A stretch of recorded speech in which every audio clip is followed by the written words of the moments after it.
In South Africa, the worst bout of violence and rioting in at least 3 decades has claimed at least 215 lives and jeopardised the livelihoods of hundreds of thousands of people.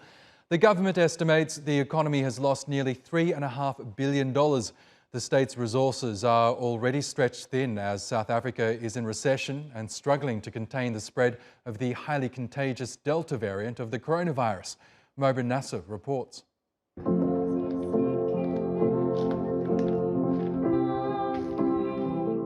Jenny Bowes is spreading hope in the midst of despair. The piano teacher from Durban is playing the South African national anthem as her colleagues and neighbours salvage their belongings. The storage facility where they work was looted and torched during last week's rioting.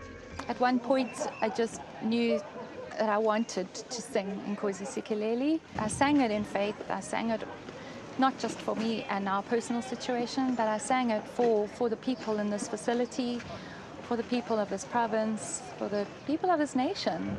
Because, it says, God bless Africa. Protests initially broke out when former President Jacob Zuma started serving his jail sentence. But they quickly spiraled out of control with violent riots and widespread looting.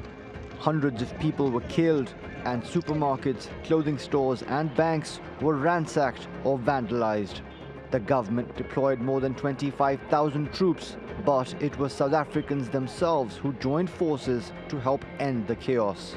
We were overwhelmed by a situation, and primary in the minds of the Minister of Police and the commanders was to save lives. We welcome the fact that ordinary citizens are working together with the security forces, are standing up not only to defend their own assets, but they're also defending our democracy.